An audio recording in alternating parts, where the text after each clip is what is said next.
يا أيها الذين آمنوا اتقوا الله وكونوا مع الصادقين سبحان ربك رب العزة عما يصفون وسلام على المرسلين والحمد لله رب العالمين اللهم صل على سيدنا محمد وعلى آل سيدنا محمد وبارك وسلم اللهم صل على سيدنا محمد وعلى آل سيدنا محمد وبارك وسلم اللهم صل على سيدنا محمد وعلى آل سيدنا محمد وبارك وسلم۔ حضرت مرشد عالم خواجہ غلام حبیب رحمۃ اللہ علیہ فرمایا کرتے تھے کہ انسان کا اس دنیا میں آ جانا آسان، مگر صحیح معنوں میں انسان بن جانا یہ مشکل کام۔ جو بنتا ہے یا بناتا ہے وہی پتہ پاتا ہے۔ جب انسان اس بات کے اوپر محنت کرنا شروع کرتا ہے کہ میں صحیح معنوں میں انسان بن جاؤں، تب اس کو پتہ چلتا ہے کہ یہ ایک کتنا بڑا کام ہے۔ مصحفی ہم تو سمجھے تھے ہوگا کوئی زخم، مصحفی ہم تو سمجھے تھے ہوگا کوئی زخم، سینے جو بیٹھے تو بہت کام رفو کا نکلا۔ جب انسان محنت کرنا شروع کرتا ہے تب اس کو پتہ چلتا ہے کہ کتنا مشکل کام ہے۔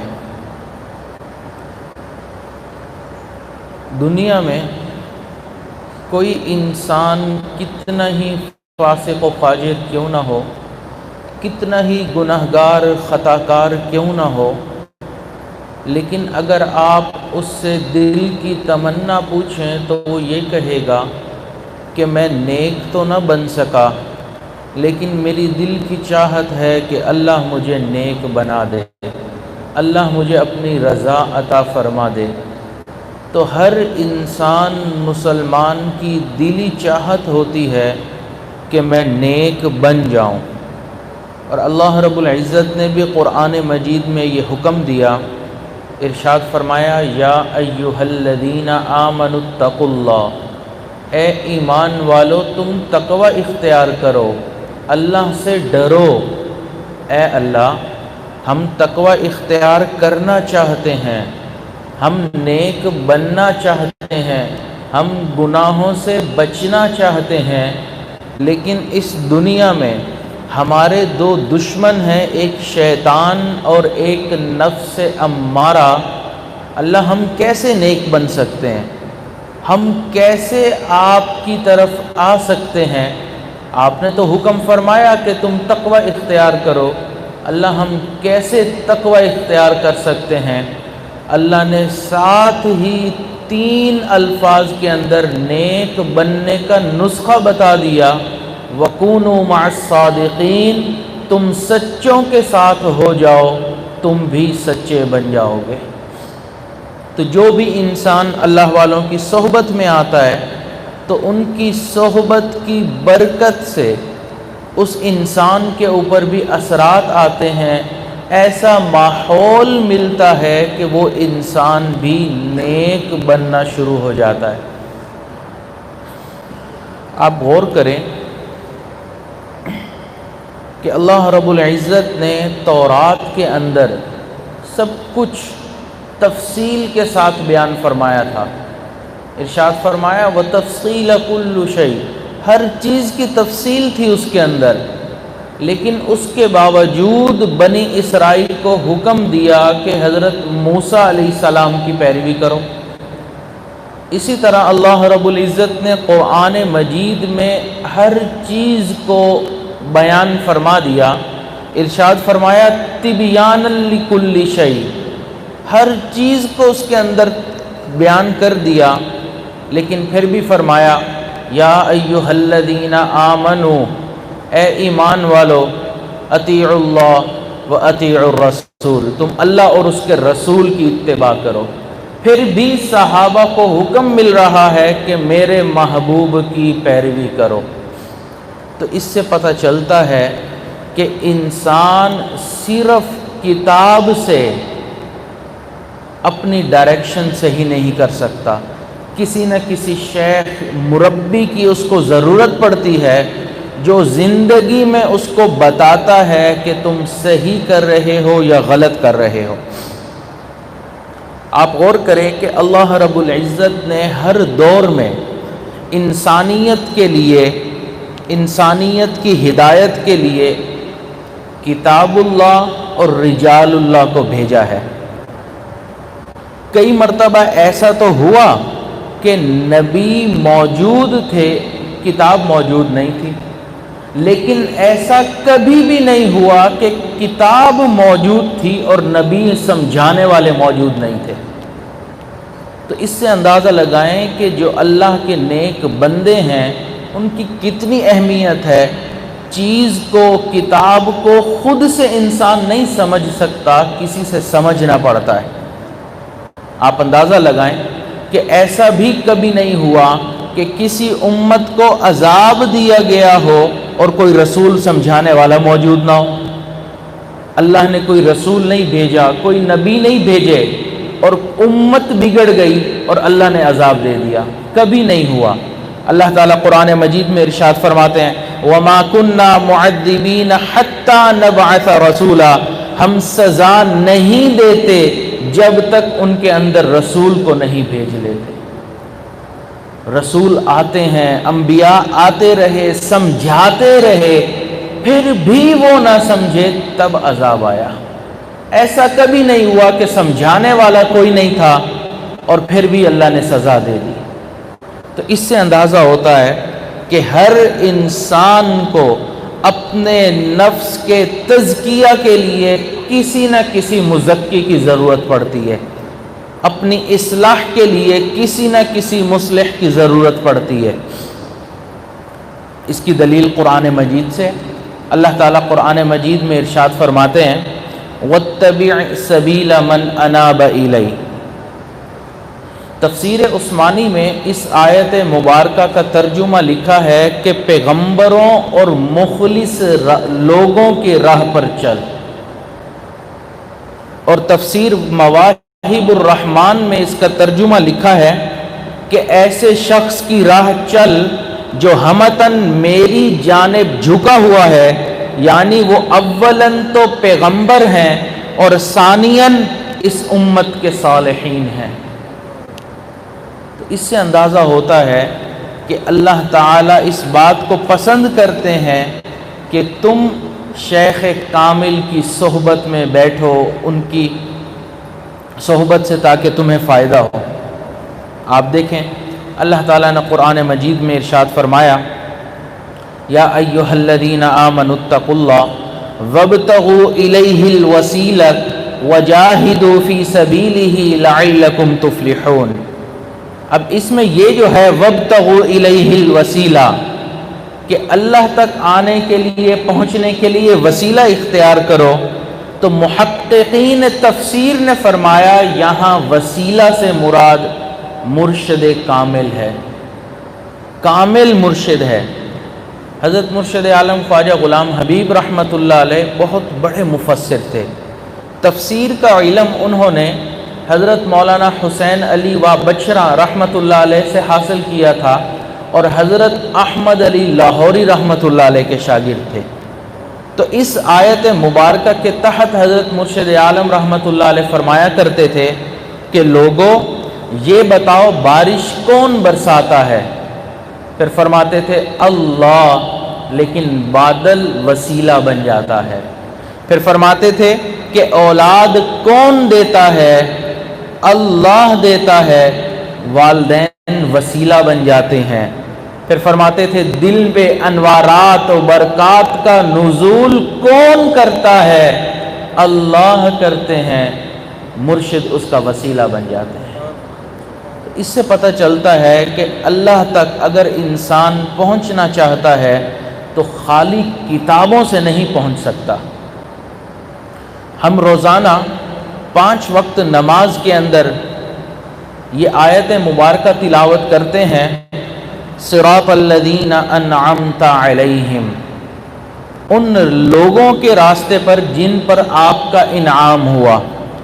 تو امام رازی رحمۃ اللہ علیہ تفسیر کبیر میں انعمت علیہم کی تفسیر کرتے ہوئے فرماتے ہیں کہ اللہ تعالیٰ نے صرف اہدنا الصراط المستقیم کے الفاظ پر کفایت نہیں کیا،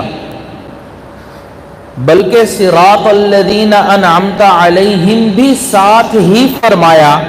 یہ اس بات پر دلالت کرتا ہے کہ مرید کے مقامات ہدایت اور مکاشف تک پہنچنے کے سوائے اس کے کوئی صورت نہیں کہ وہ ایسے شیخ و رہنما کی اقتداء کرے جو اسے سیدھے راستے پر چلائے اور گمراہیوں اور غلطیوں کے مواقع سے بچائے۔ اور یہ اس بنا پر ضروری ہے کہ اکثر مخلوق پر نقص اور کوتاہی غالب ہے، اور ان کے عقول و اذہان کو حق تک پہنچنے اور صواب کو غلط سے تمیز کرنے میں پورے نہیں اترتے، تو پھر ایسے کامل کی اقتداء ضروری ہے جو ناقص کی رہنما کرے، تاکہ ناقص کی عقل کامل کے نور سے قوت پکڑ لے۔ ایسا کرنے سے ناقص انسان سعادتوں کے مدارج اور کمالات کی سیڑھیوں کو عبور کر سکتا ہے۔ تو اس سے پتہ چلتا ہے کہ انسان کو شیخ کامل کی ضرورت پڑتی ہے۔ حدیث مبارکہ سے بھی دلائل نظر آتے ہیں۔ حضرت انس رضی اللہ تعالیٰ عنہ فرماتے ہیں، ترمذی شریف کی روایت ہے، وہ فرماتے ہیں لما کان اليوم الذي دخل فيه رسول اللہ صلی اللہ علیہ وسلم المدینۃ اضاء منها كل شيء، کہ جس روز رسول اللہ صلی اللہ علیہ وسلم مدینہ منورہ تشریف لائے تھے، مدینہ کی ہر چیز منور ہو گئی تھی۔ فلما كان اليوم الذي مات فيه اظلم منها كل شيء، اور جس دن رسول اللہ صلی اللہ علیہ وسلم کا وصال ہوا تھا، مدینہ کی ہر چیز تاریک ہو گئی تھی۔ وما نفضنا ایدینا عن التراب وإنا لفی دفنہ حتی انکرنا قلوبنا، اور جس دن ہم نے رسول اللہ صلی اللہ علیہ وسلم کے دفن کے بعد ابھی اپنے ہاتھوں سے مٹی بھی نہیں جھاڑی تھی، ہم نے اپنے دلوں میں تغیر محسوس کر لیا تھا۔ آپ اندازہ لگائیں کہ صحابہ کرام جیسی مقدس ہستیاں بھی اس بات کو تسلیم کر رہی ہیں کہ جو کیفیت صحبت نبی میں تھی، جیسے ہی نبی علیہ الصلوۃ والسلام کو قبر مبارک کے اندر لٹایا، مٹی بھی نہیں جاڑی تھی، ہماری کیفیات میں تبدیلی آ گئی تھی۔ تو صحبت کا اثر ہوتا ہے۔ جس طرح صحابہ کرام نے مشکات نبوت سے اکتساب فیض کیا کرتے تھے، آج کے دور میں بھی جو مریدان باصفا ہوتے ہیں وہ اپنے مشائخ کی صحبت میں رہ کر اکتساب فیض کیا کرتے ہیں۔ تو حدیث مبارکہ سے بھی دلیل ملتی ہے کہ صحبت کا اثر ہوتا ہے، شیخ کامل کی ضرورت ہوتی ہے۔ اور انسان کی عقل بھی یہی کہتی ہے کہ کسی نہ کسی رہبر و رہنما کی ضرورت ہوتی ہے۔ آپ دیکھیں کہ اگر کوئی انسان، کوئی طالب علم کمرے امتحان میں بیٹھ کر امتحان دیتا ہے تو وہ اپنی طرف سے ہر سوال کا جواب صحیح لکھ کر آتا ہے، بالکل درست لکھتا ہے، باہر آ کر اپنے دوستوں کو کہتا بھی ہے آج دیکھنا میں بورڈ میں آگ لگا دوں گا، میں نے ایسے بہترین جوابات دیا ہے کہ میرے 100 میں سے 100 نمبر آئیں گے۔ لیکن جب وہ پیپر استاد کے ہاتھ میں آتا ہے، وہ چیک کرتا ہے، پھر وہ نشاندہی کرتا ہے کہ تم نے کہاں کہاں کیا کیا غلطی کی ہے۔ بالکل اسی طرح سالک اپنے آپ میں یہ سمجھتا ہے کہ میں بالکل صحیح ڈائریکشن پر چل رہا ہوں، میں تو تحدیث بالنعمت کے طور پر یہ بات کر رہا ہوں کہ اللہ نے مجھے یہ کمال عطا فرمایا۔ اب شیخ مرشد بتاتا ہے کہ تم تحدیث بن نعمت کے طور پر نہیں، تکبر میں آ کر یہ بات کر رہے ہو۔ تو کوئی بتانے والا ہوتا ہے تب انسان کو پتہ چلتا ہے میں کہاں غلط تھا کہاں صحیح تھا۔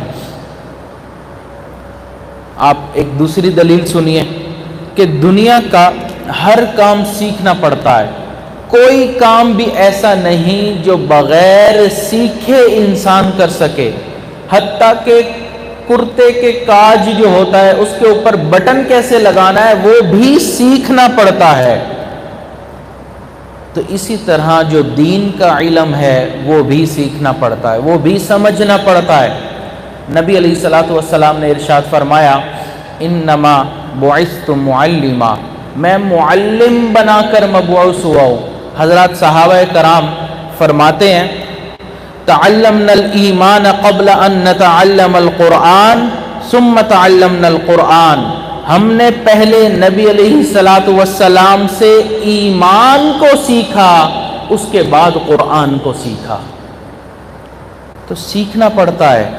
اور آج کے دور میں پھر کہتے ہیں کہ ضرورت نہیں انسان کو، وہ خود بخود سیدھے راستے پر چل سکتا ہے۔ اسی طرح امت کے جو صالحین گزرے ہیں، امت میں جو نیک لوگ فقہا محدثین گزرے ہیں، وہ بھی نیک لوگوں کی صحبت میں جاتے تھے۔ ایک بات یاد رکھیے کہ صحبت کا کوئی بدل نہیں ہوتا۔ اگر انسان کو کسی شیخ کامل کی صحبت میسر آ جائے تو غنیمت اور نعمت ہے، کیونکہ شیخ کامل کے جانے کے بعد اس کا کوئی بدل نہیں ہوتا۔ اور صحبت سے جو مقامات مل جاتے ہیں وہ مقام پھر انسان کو ذکر اور مراقبے سے نہیں ملا کرتے۔ آپ غور کریں، حضرت وحشی رضی اللہ تعالیٰ عنہ، حضرت ہندہ رضی اللہ تعالیٰ عنہ کے کہنے پر جنہوں نے حضرت حمزہ رضی اللہ تعالیٰ عنہ کو شہید کیا، حضرت حمزہ رضی اللہ تعالیٰ عنہ سے نبی علیہ الصلوۃ والسلام کو بہت پیار تھا۔ آپ کے چچا بھی تھے، آپ کے دوست بھی تھے، آپ کے دودھ شریک بھائی بھی تھے، آپ کے صحابی بھی تھے، بہت رشتے تھے اور بہت محبت تھی۔ فتح مکہ والے دن نبی علیہ الصلوۃ والسلام تشریف فرما تھے، حضرت وحشی رضی اللہ تعالیٰ عنہ پیچھے سے تشریف لائے اور انہوں نے کلمہ پڑھ لیا۔ نبی علیہ الصلوۃ والسلام نے دیکھا تو پتہ چلا وحشی ہے، تو فرمایا کہ وحشی آپ نے کلمہ پڑھ لیا ہے، آپ کے کلمہ پڑھنے کو قبول کرتا ہوں، لیکن میرے سامنے نہ آنا، آپ کے چہرے کو دیکھتا ہوں تو مجھے اپنے چچا کی یاد آ جاتی ہے۔ صرف یہ چند لمحوں کی صحبت تھی، لیکن اگر پوری دنیا اویس قرنی رحمت اللہ علیہ جیسے لوگوں سے بھی بھر جائے وہ حضرت وحشی کے قدموں تک نہیں پہنچ سکتے۔ آپ اس سے اندازہ لگائیں، بخاری شریف کی روایت ہے، نبی علیہ الصلوۃ والسلام میدان جہاد میں تھے، ایک شخص دوڑتا ہوا آیا اور آ کے کہنے لگا اے اللہ کے محبوب، میں کلمہ پہلے پڑھ لوں یا جہاد میں شریک پہلے ہو جاؤں؟ نبی علیہ الصلوۃ والسلام نے ارشاد فرمایا آپ کلمہ پہلے پڑھ لو۔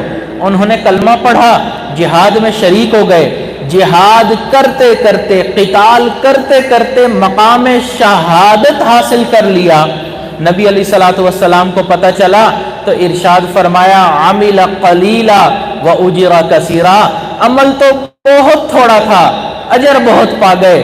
یہ وہ صحابی ہیں جنہوں نے کبھی زندگی میں نماز نہیں پڑھی، جنہوں نے زندگی میں کبھی روزہ نہیں رکھا، کبھی حج عمرہ طواف نہیں کیا، لیکن پوری امت کے صلحاء ان کے مقام تک نہیں پہنچ سکتے۔ تو اس سے اندازہ ہوتا ہے کہ صحبت سے انسان کو وہ نعمت میسر ہوتی ہے جو انسان کو ذکر اور مراقبے اور تقوی سے نہیں ملا کرتی۔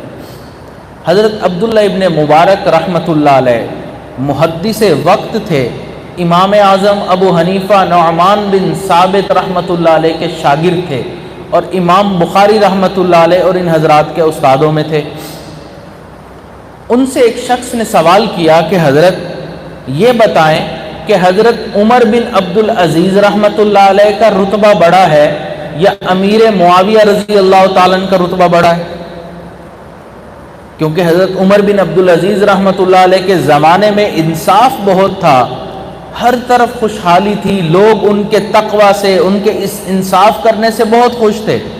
تو یہ سوال کیا، اب وہ تابعی اور وہ صحابی، تو حضرت عبداللہ ابن مبارک رحمۃ اللہ علیہ کے چہرے پر جلال آ گیا اور فرمانے لگے، امیر معاویہ رضی اللہ تعالیٰ عنہ کے ساتھ تم پوچھتے ہو کہ ان کا مقام بڑا یا ان کا مقام بڑا؟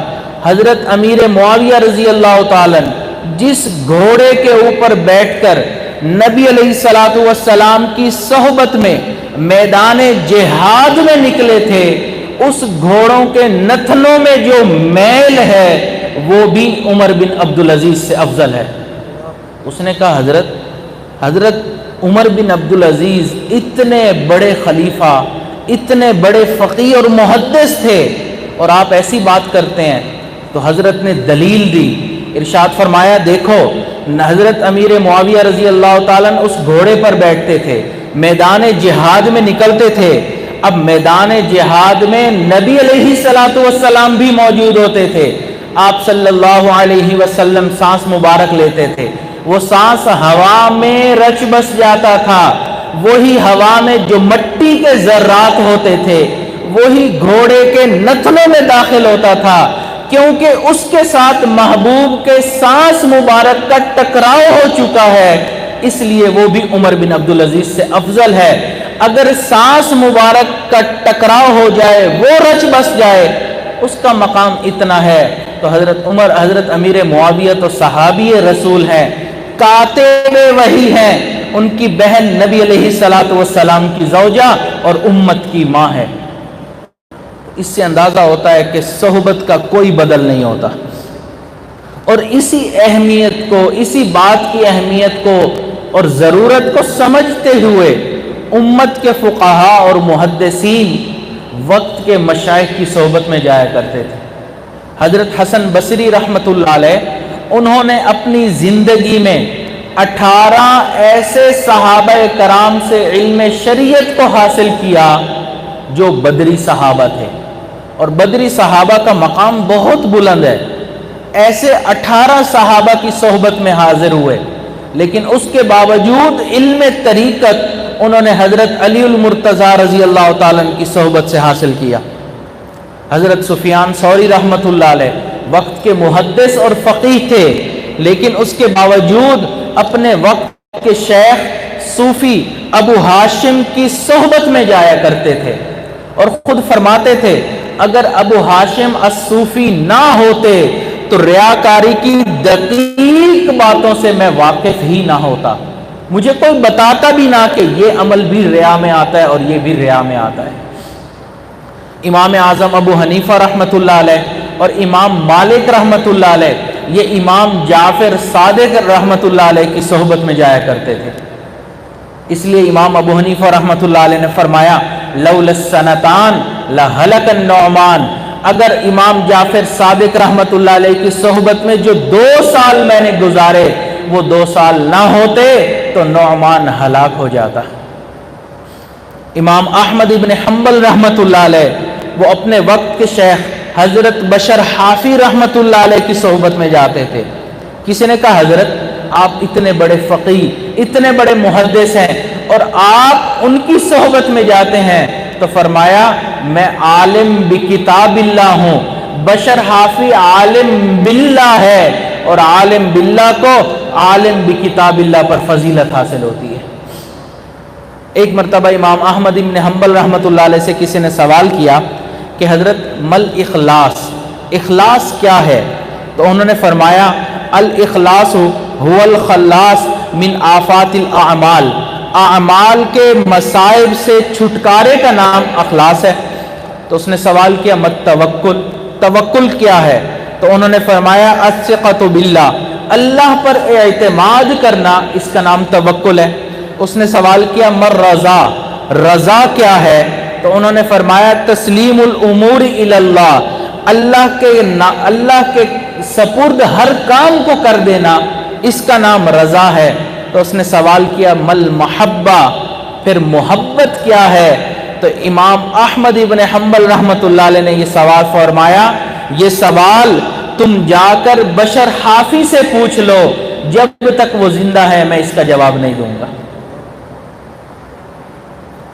دارالعلوم دیوبند میں ایک مرتبہ حضرت خواجہ عبد المالک صدیقی رحمۃ اللہ علیہ کا قیام ہوا، تو حضرت نے ارادہ کیا کہ میں 2 ہفتے یہاں پر قیام کروں گا، لیکن 1 ہفتے کے بعد ہی وہاں سے جانے کی ترتیب بنی، تو حضرت جانا چاہ رہے تھے۔ تو حضرت حسین احمد مدنی رحمۃ اللہ علیہ کمرے میں آئے اور پوچھا کہ حضرت ہمیں پتہ چلا ہے کہ آپ یہاں سے اب آگے سفر پر روانہ ہونا چاہتے ہیں، تو بتایا کہ جی۔ تو انہوں نے فرمایا کہ حضرت میں بخاری شریف کے درس کو موقوف کر کر آپ کے پاس آیا ہوں کہ آپ ابھی کچھ دن اور یہاں پر قیام فرما لیں۔ تو ان کے کہنے پر حضرت خواجہ عبد المالک صدیقی رحمۃ اللہ علیہ نے قیام کو بڑھا لیا۔ اب اسی دوران ایک مرتبہ مفتی اعظم دارالعلوم دیوبند حضرت مفتی کفایت اللہ دہلوی رحمۃ اللہ علیہ طلباء کو پڑھا رہے تھے، تو پڑھاتے ہوئے قلب کا لفظ آیا، قلب، دل۔ تو انہوں نے فرمایا طلباء سے اگر دل کے معنی پوچھنے ہیں، قلب کے معنی پوچھنے ہیں تو میں بتا دیتا ہوں، لیکن حقیقت سمجھنی ہے تو سامنے خواجہ عبد المالک صدیقی رحمۃ اللہ علیہ کے پاس چلے جا۔ تو دل کیا ہے، اس میں محبت کیسے آتی ہے، وہ شیخ کامل ہی بتاتا ہے۔ تو وقت کے امت کے علماء اور صلحاء کسی نہ کسی شیخ کی صحبت میں جاتے تھے۔ امام غزالی رحمۃ اللہ علیہ سلسلہ عالیہ نقشبندیہ کے شیخ حضرت ابو علی فارمدی رحمۃ اللہ علیہ کی صحبت میں آتے تھے، بلکہ خود فرماتے تھے امام غزالی رحمۃ اللہ علیہ میں نے طریقت تصوف شیخ ابو علی فارمدی سے اخذ کیا، عبادت اور ذکر میں ان کے دستور کو اپنایا، اسی طرح مجھے تکالیف سے نجات ملی اور مشقتوں سے چھٹکارا ملا، اور جو کچھ میں نے پانا تھا وہ پا لیا۔ امام رازی رحمۃ اللہ علیہ، فخر الدین رازی رحمۃ اللہ علیہ، وہ شیخ نجم الدین کبرا رحمۃ اللہ علیہ کی صحبت میں آتے تھے، اور حضرت مولانا روم رحمۃ اللہ علیہ وہ حضرت شمس تبریز رحمۃ اللہ علیہ کی صحبت میں جاتے تھے۔ اتنے بڑے عالم تھے لیکن ان کی صحبت میں جاتے تھے۔ تو خود فرمایا مولوی ہرگز نشد مولائے روم تا غلام شمس تبریزی نشد، کہ مولوی روم اس وقت تک مولائے روم نہ بنا جب تک شمس تبریز کے غلاموں میں شامل نہ ہوا۔ اسی طرح حضرت مولانا عبد الرحمن جامی رحمۃ اللہ علیہ وہ حضرت خواجہ عبید اللہ احرار رحمۃ اللہ علیہ کی صحبت میں جاتے تھے۔ حضرت خواجہ عبید اللہ احرار رحمۃ اللہ علیہ کی شہرت اور نام سن کر حضرت مولانا عبد الرحمن جامی رحمۃ اللہ علیہ نے سوچا کہ میں بھی حضرت کی خدمت میں جاتا ہوں۔ تو جب وہاں پہنچے تو حضرت خواجہ عبید اللہ احرار رحمۃ اللہ علیہ کو اللہ نے بہت دنیاوی نعمتوں سے بھی نوازا تھا اور دین کی نعمتوں سے بھی نوازا تھا، حتیٰ کہ حضرت کے گھوڑے جس میخوں کے ساتھ باندھے جاتے تھے وہ بھی سونے اور چاندی کی ہوا کرتی تھی۔ اللہ نے اتنا مال و منال دیا تھا کہ وقت کے بادشاہ بھی حضرت کے مریدین میں شامل ہوتے تھے۔ اب یہ عالم تھے، پکے عالم تھے، جب یہ وہاں خانقاہ پہنچے تو دنیا کی ریل پیل دیکھی تو یہ سمجھے کہ لگتا ہے نام ہے، حقیقت کچھ نہیں، ظاہر سے دھوکہ کھا گئے۔ ضروری نہیں ہے کہ ہر پیر ٹوٹی ہوئی بستر کے چارپائی کے اوپر ہو، کپڑے میلے کچیلے ہوں، اللہ دنیا بھی دے دیتے ہیں، تو اس چیز سے دھوکے میں نہیں آنا چاہیے۔ حضرت مولانا عبد الرحمن جامی رحمۃ اللہ علیہ نے جب یہ دیکھی ریل پیل تو فرمانے لگے نہ مرد است آنکھ دنیا دوست دارد، وہ مرد ہی نہیں جو دنیا کو دوست رکھے، کہ اتنی دنیا کی ریل پیل ہے، یہ کیسے اللہ والے ہو سکتے ہیں۔ یہ کہہ کے حضرت سے ملاقات کیے بغیر چلے گئے۔ راستے میں ایک جگہ تھکاوٹ محسوس کی تو ایک درخت کے نیچے پڑاؤ ڈال لیا، تو وہیں سستانے کے لیے لیٹے اور آنکھ لگ گئی۔ اب خواب میں کیا دیکھا کہ قیامت برپا ہے اور حق مانگنے والے امام جامی رحمت اللہ علیہ کے ارد گرد اپنا حق مانگ رہے ہیں۔ اب مولانا جامی رحمۃ اللہ علیہ اگر اپنی پوری زندگی کی نیکیاں بھی دے دیتے تو بھی حق ادا نہ ہوتا، تو وہ پریشان کھڑے ہیں کہ کیا کروں۔ اتنے میں دیکھا کہ ایک گھڑ سوار جس کے پیچھے ہزاروں کا مجمع ہے وہ آ رہا ہے۔ جب قریب پہنچے تو دیکھا کہ خواجہ عبید اللہ احرار رحمۃ اللہ علیہ، تو انہوں نے پوچھا کہ مولانا جامی کو یہ لوگوں نے کیوں گھیرا ہوا ہے؟ تو بتایا حق مانگنے والے حق مانگ رہے ہیں۔ تو انہوں نے فرمایا کہ بھئی ہماری پوٹلی میں سے ان کا حق ادا کر دو۔ تو حضرت نے ان کا حق ادا کر دیا، اتنے میں آنکھ کھل گئی۔ تو سوچا کہ نہیں، میں جو سوچتا ہوں معاملہ اس کے برعکس ہے، میں جا کر ملاقات تو کر لوں۔ پھر واپس آئے، خواجہ عبید اللہ احرار رحمۃ اللہ علیہ سے ملاقات کی تو خواجہ صاحب کو اللہ نے کشفاً بتا دیا تھا۔ تو حضرت نے پوچھا کہ مولانا جب پہلی مرتبہ آئے تھے تو کیا الفاظ کہے تھے؟ حضرت نہیں، ایسی کوئی بات نہیں، فرمایا وہ الفاظ دہرائیں۔ تو انہوں نے حکم پر فرمایا کہ حضرت میں نے کہا تھا نہ مرد است آنکھ دنیا دوست دارد، وہ مرد ہی نہیں جو دنیا کو دوست رکھتا ہے۔ تو خواجہ عبید اللہ احرار رحمۃ اللہ علیہ نے اس شعر کو مکمل کیا اور فرمایا اگر دارد برائے دوست دارد، اگر دنیا کو وہ مرد دوست رکھتا ہے تو اللہ کی وجہ سے رکھتا ہے۔ تو اتنے بڑے بڑے علماء بھی مشائخ کی صحبت میں جاتے تھے۔ اسی طرح حضرت سید محمد شریف جرجانی رحمۃ اللہ علیہ خواجہ علاء الدین عطار رحمۃ اللہ علیہ کی صحبت میں آتے تھے۔ شیخ عبد الحق محدث دہلوی رحمۃ اللہ علیہ حضرت خواجہ باقی باللہ رحمۃ اللہ علیہ کی صحبت میں آتے تھے۔ حضرت قاضی ثناء اللہ پانی پتی رحمۃ اللہ علیہ حضرت مرزا مظہر جان جانا رحمۃ اللہ علیہ کی صحبت میں آتے تھے۔ حضرت قاسم نانوتوی رحمۃ اللہ علیہ، حضرت رشید احمد گنگوہی رحمۃ اللہ علیہ، یہ حضرت حاجی امداد اللہ مہاجر مکی رحمۃ اللہ علیہ کی صحبت میں آتے تھے۔ اور اسی طرح امت کے پہلے فقہاء میں حضرت امام جعفر صادق رحمۃ اللہ علیہ، ہمارے سلسلہ عالیہ نقشبندیہ کے شیخ حضرت قاسم بن محمد بن ابی بکر رضی اللہ تعالیٰ عنہ کی صحبت میں جایا کرتے تھے۔ تو امت کے فقہاء اور صلحاء وقت کے مشائخ کی صحبت میں جاتے تھے۔ تو اس لیے اس بات کی ضرورت ہے کہ ہم بھی کسی نہ کسی صحبت کو، کامل شیخ کی صحبت کو اختیار کریں۔ اب یہاں سوال پیدا ہوتا ہے کہ شیخ کامل ہے یا نہیں، کیسے پتہ چلے؟ اس کی علامات کیا ہیں، اس کی پہچان کیا ہے؟ تو بعض مشائخ نے فرمایا کہ اس کی علامات یہ ہیں کہ یہ دیکھا جائے کہ دھوکے کے گھر سے دوری اختیار کرتا ہو، یعنی کہ یہ دنیا جو ہے یہ دھوکے کا گھر ہے، اس سے دور ہو، اس دنیا سے اس کو محبت نہ ہو، اور ہمیشہ کے گھر کی طرف متوجہ رہتا ہو۔ ہر وقت اس کے ذہن، اس کے دل پر یہ سوار ہو کہ میں نے آخرت کی تیاری کرنی ہے، یہ دنیا حقیقت نہیں ہے، حقیقت آخری ہے، آخرت ہے۔ اور تیسرا یہ کہ موت کے آنے سے قبل موت کی تیاری میں لگا رہے۔ تو یہ شیخ کامل کی پہچان ہے۔ حضرت والد صاحب فرماتے ہیں کہ سچی بات تو یہ ہے کہ کمینی دنیا کا طلبگار شیخ طریقت بننے کا اہل ہی نہیں ہوتا، مانا کہ شیخ وقت ہو پیر خدا بھی ہو، مانا کہ شیخ وقت ہو پیر خدا بھی ہو، پر یہ مجھے بتاؤ کہ تم با خدا بھی ہو۔ اور بعض علماء نے فرمایا کہ شیخ کامل کی یہ نشانی ہے کہ وہ صاحب نسبت ہو، یعنی کہ کسی نہ کسی اور شیخ سے اس کو اجازت ہو، اور صاحب علم بھی ہو، خالی جاہل نہ ہو، کیونکہ جاہل کی مثال اندھے کی طرح ہے، اندھے کو کوئی رہبر اور رہنما بنائے گا تو گڑھے میں جا کے گرے گا۔ تو صاحب علم ہو، اور تیسرا فرمایا صاحب تصرف بھی ہو، یعنی گویا وہ الذین اذا ذکر اللہ وجلت قلوبہم کا مصداق ہو، اور چوتھا فرمایا صاحب ارشاد بھی ہو۔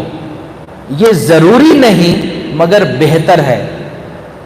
اگر یہ چار صفات پائی جائیں تو ایسا شخص شیخ کامل ہے۔ علامہ ابن عربی رحمۃ اللہ علیہ فرماتے ہیں کہ شیخ کامل کی 3 صفات ہیں۔ پہلا اس کا دین انبیاء کا سا ہو، یعنی کہ مضبوط ہو اس کا دین، دنیا کی لذات، دنیا کے یہ دھوکے والا جو گھر ہے، یہ اس کے دین کے اندر کوئی خلل نہ ڈال سکے، مضبوط دین ہو۔ اور دوسری، اس کی تدبیر اطباء کی سی ہو، اور تیسرا فرمایا اس کی سیاست بادشاہوں کی سی ہو۔ تو یہ تین کوالٹیز جس کے اندر ہوں وہ شیخ کامل ہوتا ہے۔ اور حضرت اقدس تھانوی رحمۃ اللہ علیہ فرماتے ہیں کہ شیخ کامل کی نشانی کیا ہے؟ وہ فرماتے ہیں شیخ کامل وہ ہے کہ اعمال و احوال سے بھی پہچانے جاتے ہیں، لیکن احوال میں تھوڑے کشف کی ضرورت ہوتی ہے، یعنی کہ احوال اور کیفیات سے بھی شیخ کامل کو پہچانا جا سکتا ہے، لیکن اس کے اندر انسان کو کشف نصیب ہونا چاہیے، اور کشف ہر انسان کو نہیں ہوتا۔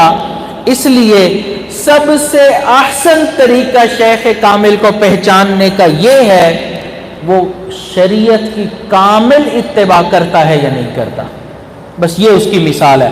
اگر وہ شریعت کی کامل اتباع کرتا ہے تو وہ شیخ کامل ہے۔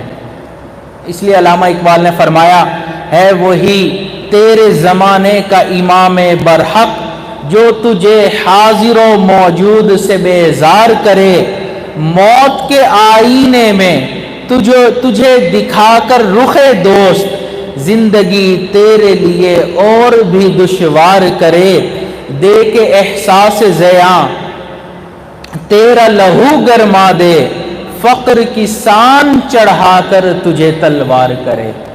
یہ شیخ کامل ہوتا ہے۔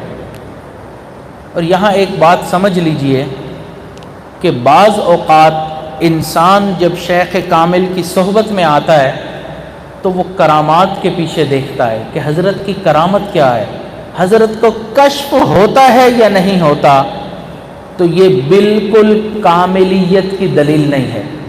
کرامات کامل ہونے کی دلیل نہیں ہوتا۔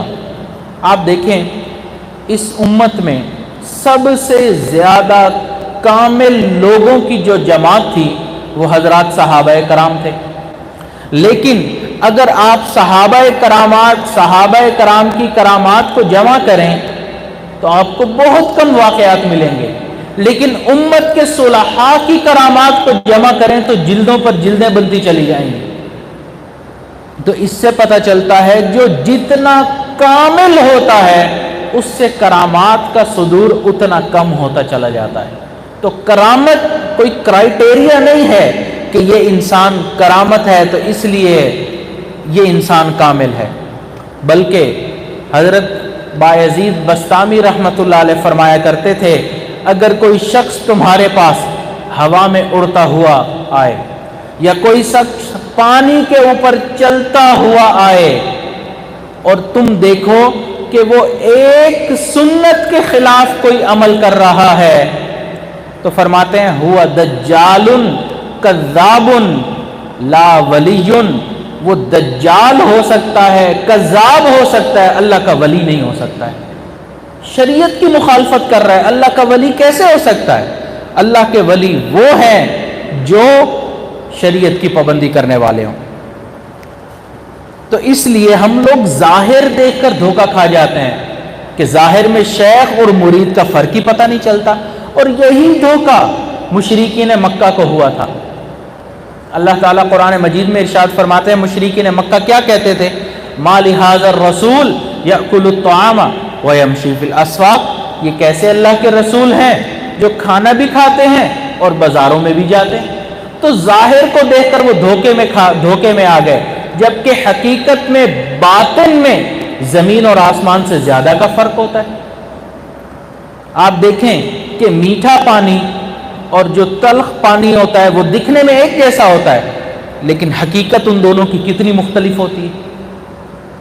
فاسق اور نیک انسان ایک ہی گندم کی روٹی کھاتے ہیں، ایک جب کھانا کھاتا ہے اس میں طاقت آتی ہے تو اس کی شہوت ابھرتی ہے، دوسرے کے اندر طاقت آتی ہے تو وہ اللہ کا شکر ادا کرتا ہے، اللہ آپ نے یہ نعمت دی، تو عشق الہی بڑھتا ہے۔ آپ دیکھیں کہ زمین دو طرح کے کانے اگاتی ہے، ایک بڑا ہو کر بانس بنتا ہے اور دوسرا گنا بنتا ہے. دو ہرن ہوتے ہیں، ایک ہی گھاس کھاتے ہیں، ایک مینگنیاں بناتا ہے اور دوسرا کستوری بناتا ہے. تو دیکھا جائے تو اسی طرح شیخ کامل بھی ظاہر میں عام انسانوں کی طرح ہوتا ہے مگر حقیقت میں مختلف ہوتا ہے. الفاظ و معانی میں تفاوت نہیں، لیکن ملا کی اذاں اور ہے، مجاہد کی اذاں اور، پرواز ہے دونوں کی اسی ایک فضا میں، کرگس کا جہاں اور ہے، شاہی کا جہاں اور ہے. تو اسی دنیا میں اسی ایک ہی جگہ پر دونوں حضرات ہوتے ہیں لیکن حقیقت میں بہت فرق ہوتا ہے. تو اس لیے اگر کسی انسان کو ان صفات والا کوئی کامل شیخ مل جائے تو وہ پھر اس کو مضبوطی سے پکڑ لے، کیونکہ اس کی صحبت اس کے لیے کیمیائے احمر کا اثر رکھے گی.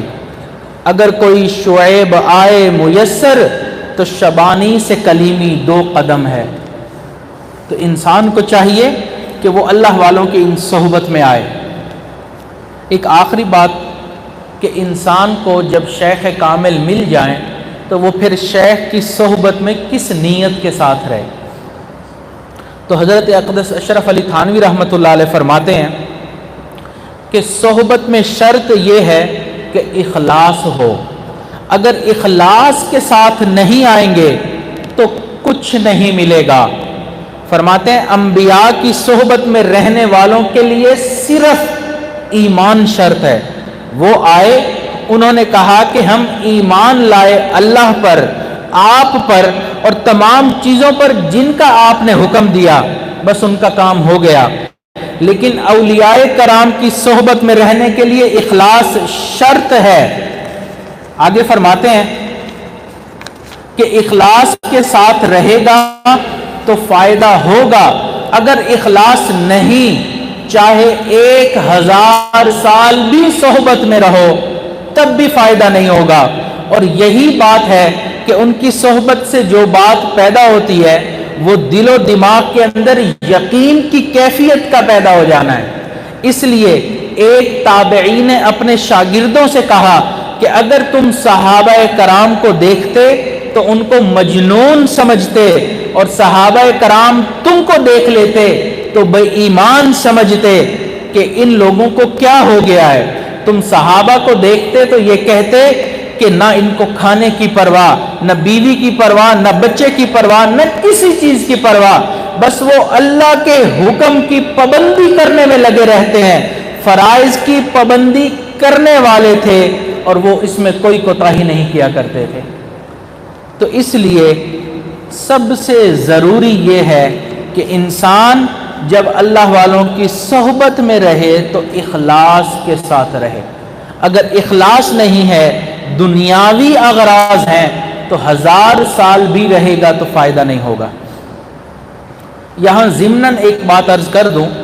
ایک مرتبہ حضرت اقدس تھانوی رحمۃ اللہ علیہ سے کسی نے سوال کیا کہ حضرت اللہ اور نبی صلی اللہ علیہ وسلم کی محبت ایسی نہیں معلوم ہوتی جیسی جناب کی معلوم ہوتی ہے.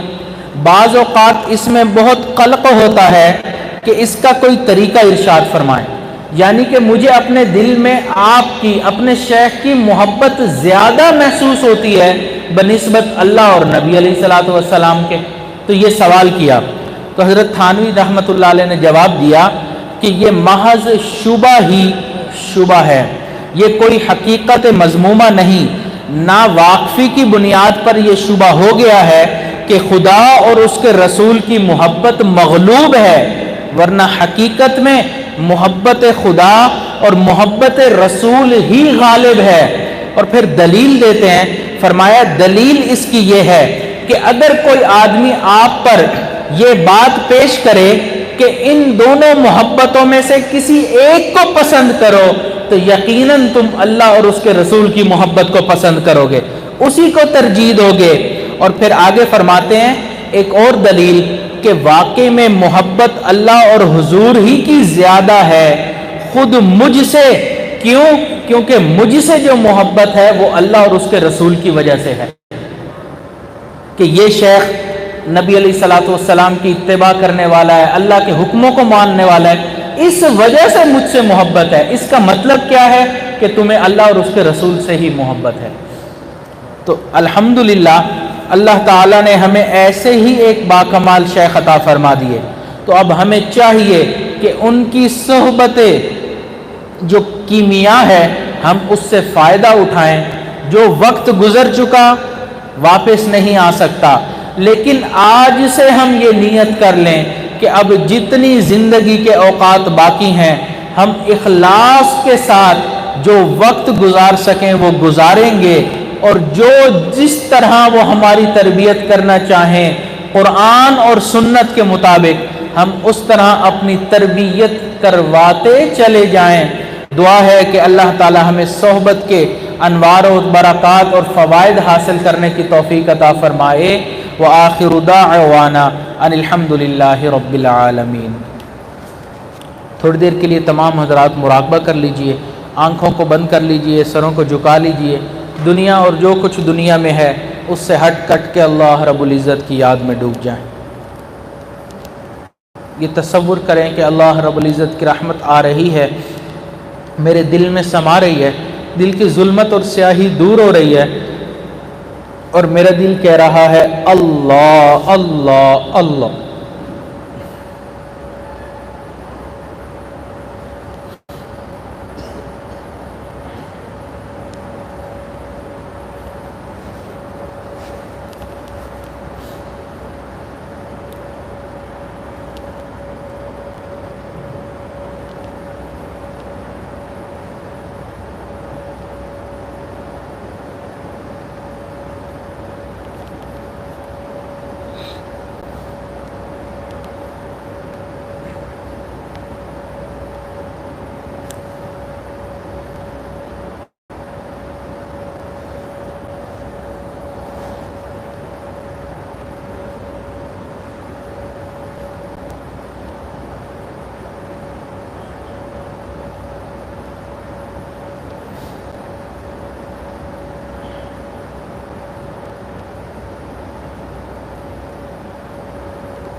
لا الہ الا اللہ محمد الرسول اللہ۔ دعا کر لیجئے، سبحان ربی الاعلی الوہاب، اللہم صلی علی سیدنا محمد وعلی آل سیدنا محمد وبارک وسلم۔ ربنا آتنا فی الدنیا حسنۃ وفی الآخرۃ حسنۃ وقنا عذاب النار۔ ربنا لا تزغ قلوبنا بعد إذ هديتنا وهب لنا من لدنك رحمة إنك أنت الوهاب۔ ربنا هب لنا من ازواجنا وذرياتنا قرة اعین واجعلنا للمتقین اماما۔ اے اللہ ہم سب کے صغیرہ کبیرہ گناہوں کو معاف فرما، اللہ ہماری خطاؤں سے درگزر فرما، ہمارے عیبوں کی پردہ پوشی فرما۔ اے اللہ ہم جس شیخ کامل کی صحبت میں ہیں، اللہ ہمیں اس صحبت کے انوار و برکات عطا فرما۔ اللہ رمضان المبارک کا مہینہ بھی ختم ہونے کو ہے، اللہ جو وقت اس رمضان المبارک میں شیخ کی صحبت میں ہمیں حاصل ہے باقی رہ گیا، اللہ اس کے اندر ہمیں صحیح طرح سے اپنی تربیت کروانے کی توفیق عطا فرما۔ اللہ رحم و کرم والے معاملے فرما، اللہ کبھی بھی اپنے در سے دور نہ فرما، اللہ کبھی بھی خالی ہاتھ نہ لوٹا، اللہ کبھی بھی انسانوں کے حوالے نہ فرما، اللہ کبھی بھی دشمنوں کے حوالے نہ فرما، اللہ ہمیشہ اپنی سرپرستی والا معاملہ فرما، اللہ کبھی بھی نفس و شیطان کے حوالے نہ فرما، اللہ رحم و کرم والے معاملے فرما۔ پیارے اللہ ہمیں بری نظر سے محفوظ فرما، برے اثر سے محفوظ فرما، جادو ٹونے سے ہماری حفاظت فرما، برا چاہنے والوں کی برائی سے ہماری حفاظت فرما، دوستی کے رنگ میں دشمنی کرنے والوں سے ہماری حفاظت فرما، حاسدین کے حسد سے ہماری حفاظت فرما، اللہ دشمنوں کی دشمنی سے ہماری حفاظت فرما، اللہ ہمارے تینوں حرم کی حفاظت فرما، دعوت و تبلیغ کے کام کی حفاظت فرما، جہاں اللہ اللہ ہوتی ہے ان خانقاہوں کی حفاظت فرما، مدارس عربیہ کی حفاظت فرما، اللہ علماء حق کی حفاظت فرما، اللہ امت مسلمہ کے جان مال عزت آبرو کی حفاظت فرما، اللہ ہمارے اس پیارے ملک پاکستان کی حفاظت فرما۔ اللہ اس ملک کو دین کا قلعہ بنا، جو اس ملک کے دشمن ہیں ان کو ہدایت نصیب فرما، جن کی قسمت میں ہدایت نہیں چن چن کے دفع دور فرما۔ اللہ رحم و کرم والے معاملے فرما، دور قریب سے جتنے لوگ یہاں موجود ہیں اللہ سب کی دلی نیک تمناؤں کو قبول فرما۔ اللہ ہم سب کو ایمان کی حقیقت نصیب فرما، ایمان کا نور نصیب فرما۔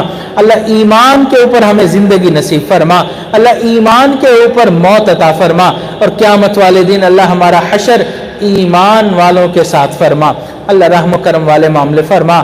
پیارے اللہ جو مانگا عطا فرما، جو مانگنا چاہیے تھا نہیں مانگ سکے ہمیں وہ بھی عطا فرما۔ ہماری ان دعاؤں کو اپنی رحمت سے قبول فرما۔